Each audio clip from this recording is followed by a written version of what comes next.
नमस्कार दोस्तों, आइए सुनते हैं आज की कहानी आईना। आज की पत्नियां पतियों को वो आईना दिखा रही थीं जो अब तक पतियों ने पत्नियों को दिखाया था। यह सब पता होता तो कभी शादी ही नहीं करता।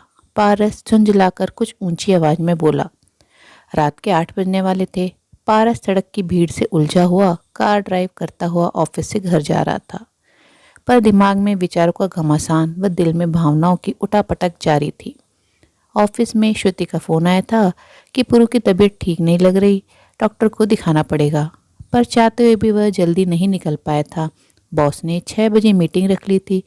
अति व्यस्त नौकरी और घर गृहस्थी की गाड़ी पटरी पर बिठाते बिठाते कभी कभी उसका हृदय अत्यधिक खिन्न हो जाता था। कार पार्किंग में लगाकर अपने फ्लैट पर पहुंचकर उसने घंटी बजा दी। श्रुति जैसे तैयार ही बैठी थी। दरवाजा खोलते ही शुरू हो गई। अब आ रहे हो? बच्चे की भी चिंता नहीं है तुम्हें? हर समय बस नौकरी नौकरी।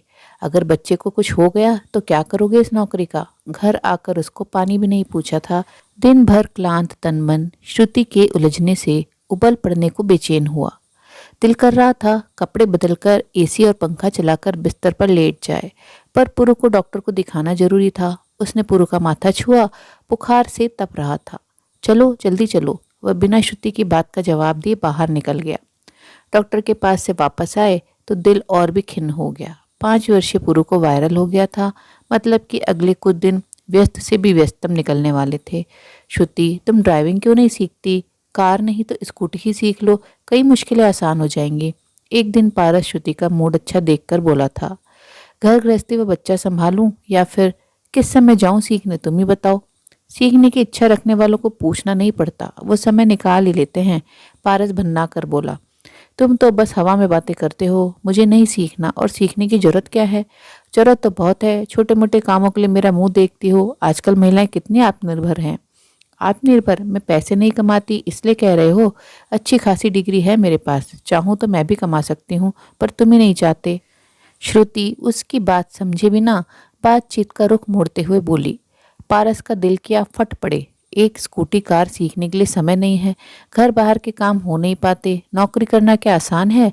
पर यथासंभव सर को शांत रखकर बोला, यह मैंने कब कहा? आत्मनिर्भरता का मतलब सिर्फ पैसा कमाना ही नहीं होता। स्कूटी या कार ड्राइविंग आने से बाहर के सभी काम तुम खुद कर सकोगी। इन बातों में आत्मनिर्भर होना आज की गृहिणी के लिए कितना आवश्यक है।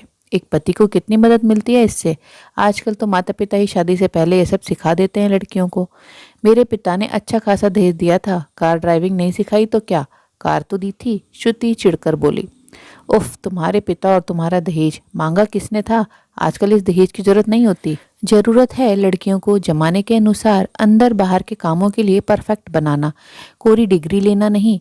तुम्हें ड्राइविंग नहीं आती, सीखना भी नहीं चाहती, इसलिए बाहर के छोटे से छोटे कामों के लिए मुझ पर निर्भर रहती हो। अस्पताल से घर आते ड्राइव करते हुए पारस यही सब सोच रहा था। अगर आज श्रुति खुद ही समय से पुरु को डॉक्टर को दिखा लाती तो न उसकी तबीयत ज्यादा खराब होती, न उसे ऑफिस से घर आकर इस कदर परेशान होना पड़ता। पर श्रुति जैसी लाड प्यार में पली लड़कियों की बात ही अलग है। नाजुक इतनी कि गृहस्थी भी ठीक से नहीं संभाल पाती, नकचड़ी इतनी कि रिश्तेदारों या सास ससुर को पास नहीं फटकने देती, और शान बान इतनी कि घर बाहर के काम करने में नानी याद आती है। डिग्री भी इस लायक नहीं कि इतना कमा सके कि कोई बहुत अधिक आर्थिक मदद मिल सके। घर पहुंचकर दिन भर का थका मांदा पारस कपड़े बदलकर बिस्तर पर लेट गया। श्रुति पुरु के साथ थी, पर पारस के दिमाग में अभी भी विचारों का टहलना लगातार जारी था। 6 साल हो गए हैं उसके विवाह को।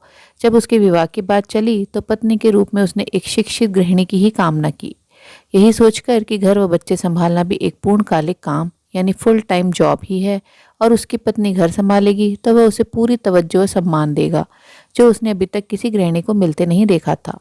पर इन 6 सालों में वह ऊब सा गया था अपने वैवाहिक जीवन से। नौकरी में भले ही बहुत व्यस्तता थी, पर वह एक सम्मान व संतोषजनक ओहदे पर था। माता पिता का इकलौता बेटा होने के नाते वह उनके प्रति अपने कर्तव्यों को समझता था और उन्हें पूरा भी करना चाहता था। दीदी विवाह के बाद लंदन चली गई थी। अपने बच्चों व नौकरी की व्यस्तता में वह भारत कम ही आ पाती थी, पर बीच बीच में माता पिता व सास ससुर को टिकट भेजकर बुला लेती थी। उसके पिता ने काफ़ी कठिनाई व सीमित आय के साथ व माँ ने अथक परिश्रम व किफ़ायत से अपनी इच्छाओं को मारकर उन दोनों भाई बहन को बहुत अच्छी स्कूलिंग व शिक्षा दी थी। दोनों भाई बहन की कुशाग्र बुद्धि ने माता पिता के सपनों में मन चाहे रंग भर दिए थे, पर इन 6 सालों में उसके खुद के सपनों के रंग फीके पड़ने लगे थे। वह घर बाहर आजकल की स्वतंत्र व स्वच्छंद युवतियों के नए विचार सुनता व पढ़ता था, जिन्हें विवाह एक गुलामी से अधिक कुछ नजर नहीं आता था। आखिर क्यों करे वे विवाह? विवाह करने व बच्चे पैदा करने में उन्हें अपने जीवन की सार्थकता नजर नहीं आती थी। लेकिन जब वह अपने जैसे युवकों के बारे में सोचता है तो पूछना चाहता है कि उनके जीवन की कौन सी सार्थकता है विवाह करने में। क्यों करे वे विवाह? क्यों पिसे वे गृहस्थी की चक्की में? अच्छा कमाते हैं तो क्यों न रहे स्वच्छंद? आखिर क्यों बने वे कोल्हू के बैल? क्यों बांधे गले में घंटी? पिछली पीढ़ी तक क्या हुआ? इस फालतू की बहस में वह नहीं पढ़ना चाहता था। पर आज के समय में विवाह को अधिकतर लड़कियों की नज़र से ही क्यों देखा जा रहा है? लड़कों की नज़र से क्यों नहीं सोचा जाता? लेकिन किसी से कह नहीं पाता था अपने दिल में उबलते इन विचारों को। माता पिता ऋषिकेश के पास एक छोटे से गांव में रहते थे। रिटायरमेंट के बाद पिता अपने गांव के घर में ही रहने चले गए थे। दोनों भाई बहन की शिक्षा दीक्षा के बाद वे शहर में अपने लिए एक अदद छत बनाने लायक भी नहीं बचा पाए थे। वह अपने असहाय माता पिता को अपने साथ रखना चाहता था, लेकिन श्रुति को उनका स्थायी तौर पर रहना पसंद नहीं था। वह हर महीने एक निश्चित रकम उनके लिए भेजना चाहता था तो श्रुति 10 खर्चे और गिना देती, और वह सोचता रह जाता कि क्यों होती है अधिकतर लड़कियों की यह शिकायत कि वे विवाह के बाद अपने माता पिता की देखभाल नहीं कर पाती। क्या अधिकतर लड़के कर पाते हैं? लड़कियां तो फिर भी भावनात्मक दबाव बनाकर अपने मन की करा लेती हैं, पर घर बार व नौकरी में उलझा पति धीरे धीरे इन बेकार के विवादों से कन्नी काट कर अपने ही रिश्तों के प्रति उदासीन होने लगता है। अगले दिन उसे ऑफिस से छुट्टी लेनी पड़ी, क्योंकि पुरु की तबीयत बहुत बिगड़ गई थी और वह श्रुति को अपनी जगह से उठने भी नहीं दे रहा था। शाम को उसके बचपन का दोस्त पुनीत उसका हालचाल लेने आ गया। दोनों दोस्त बैठकर एक दूसरे का अपना दुखड़ा सुना रहे थे। यार तेरा अच्छा है, तूने नौकरी पेशा लड़की से शादी नहीं की। बातचीत के दौरान पुनीत बोला, अरे इसमें क्या अच्छा है, तेरी पत्नी नौकरी वाली है, कम से कम इतनी आय तो हो ही जाती है कि तू अपने घर वालों को थोड़ी मदद कर सके। मैं तो चाहते हुए भी कुछ नहीं कर पाता हूँ। तो मैं कौन सा कर पाता हूँ? निशा की नौकरी किस काम की? आमदनी अठन्नी, खर्चा रुपया। जो कमाती है उस पर सिर्फ अपना ही हक समझती है। अपने शौक व मौज पर खर्च करती है और अपने माता पिता भाई बहन पर खर्च करना अपना अधिकार समझती है। पर मैं ऐसा नहीं कर सकता, मुझे तो पूरी गृहस्थी चलानी है। निशा से सलाह लिए बिना अपनी मर्जी से अपने घर वालों पर खर्च भी नहीं कर सकता और न ही उन्हें बुला सकता हूँ। निशा हंगामा खड़ा कर देगी, लेकिन उसके घर वाले जब तब आ धमकते हैं, मेरे मूड की परवाह किए बिना। निशा उनकी खूब आवभगत करती है। आखिर घर और किचन पर तो पत्नी का ही पहरावा हक होता है ना, फिर कमाती भी तो है। पुनीत व्यंग से मुस्कुराया। इससे तो अच्छा था नौकरी ही न करती और ठीक से घर संभालती। अब तो नौकरी करके रौब अलग झाड़ती है। एक तुम ही थोड़ी ना थक कर आए हो। अब उससे कोई पूछे, चलो नहीं थकता, मैं छोड़ देता हूँ नौकरी, मैं संभालता हूँ घर, पर उसकी तनख्वाह से पूरे खर्चे चल जाएंगे क्या? पुनीत एकाएक भन्ना गया। सही कह रहा है, पर श्रुति चाहे नौकरी नहीं भी करती, पर इतनी नाजुक लड़कियां तो घर भी ठीक से नहीं संभाल पाती।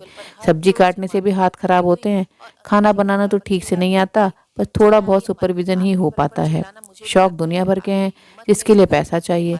नौकरी के साथ साथ घर में भी उसकी मदद करनी पड़ती है। कभी कभी तो दिल करता है भाग जाऊं कहीं। पारस ने भी दिल की भड़ास निकाली। दोनों दोस्त अपनी अपनी आधुनिक पत्नियों के रवैये से परेशान अपनी बातों में मशगूल थे कि अचानक संजय आ टपका। संजय भी बचपन से उनके साथ पड़ा था, पर तेज बुद्धि का संजय इंजीनियर था, उसकी पत्नी भी इंजीनियर थी। दोनों ने प्रेम विवाह किया था। अरे क्या गुफ्तगू चल रही है मेरे बिना? कुछ नहीं, आजा तू भी शामिल हो जा हमारे पत्नी पुराण में। पुनीत हंसता हुआ बोला, ये क्या शामिल होगा, निधि इसके बराबर का कमाती है। आधी से अधिक प्रॉब्लम तो यूं ही सॉल्व हो गई। परेशानियां तो सब जगह रहती है। उनकी बात समझकर संजय गंभीरता से बोला, मेरी परेशानियां कुछ अलग तरह की हैं। वो क्या? दोनों दोस्त बोल पड़े। 7 साल होने को है शादी हुए, घर वाले जोर डाल रहे हैं और अब मुझे भी लगता है कि परिवार बढ़ाने के बारे में सोचना चाहिए, पर निधि के पास फुर्सत नहीं। अब तुम ही बताओ कि बच्चा कैसे होगा? दोनों दोस्त मुंह बाए उसे निहारने लगे। निधि का क्या कहना है इस बारे में? पारस बोला, इस साल तो नहीं, उसका यही जवाब होता है और यही कहते कहते वो खुद 37 की हो गई है। कब सोचेगी? नौकरी की व्यस्तता की वजह से वह कुछ सोच भी नहीं पाती है और इतनी अच्छी नौकरी छोड़ भी नहीं पाती है। तो फिर क्या बच्चा करोगे ही नहीं? पुनीत आश्चर्य से बोला। हाँ, यह भी हो सकता है, संजय हताशा भरे स्वर में बोला। वैसे कुछ समय से सरोगेसी से बच्चा पैदा करने की बात भी करने लगी है। सुनकर तीनों दोस्त हंस पड़े। ये अच्छा है आजकल की लड़कियों का, पैसा कमाओ और सब कुछ ऑर्डर कर दो, यहाँ तक कि बच्चा भी। तीनों दोस्त अनायासी ठाका मारकर हंस पड़े। पता नहीं कैसी जिंदगी हो गई है, एकाएक संजय संजीदा हो गया। जब दोनों ही अच्छी आय के दम पर देश विदेश घूमना, पार्टी, दोस्तों के साथ मस्ती, एक अच्छी स्तरीय जिंदगी नसीब होती है तो सब कुछ अच्छा लगता है। पर हम कहाँ जा रहे हैं?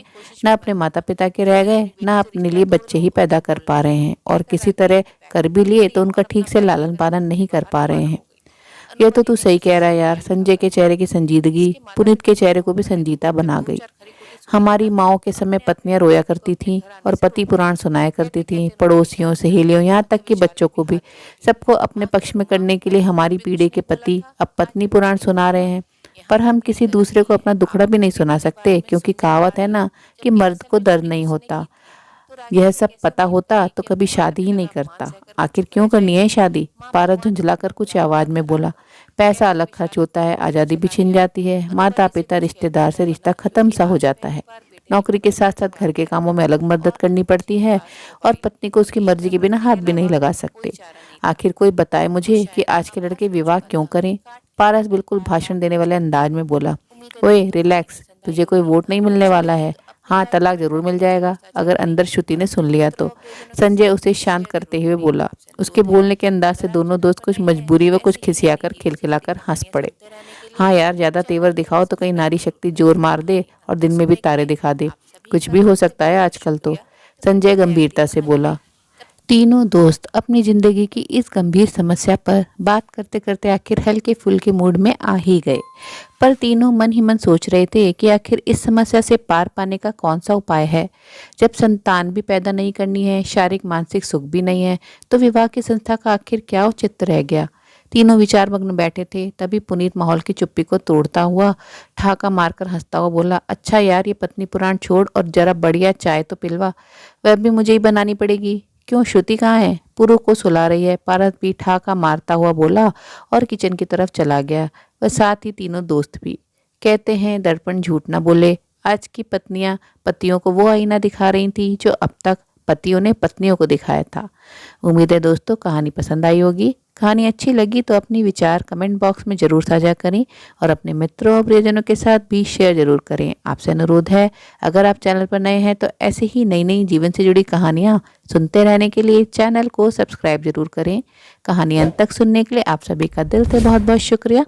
तो फिर मिलते हैं अगली कहानी में। तब तक के लिए आप लोग अपना ध्यान रखिए, खुश रहिए, ऐसे ही कहानियाँ सुनते रहिए।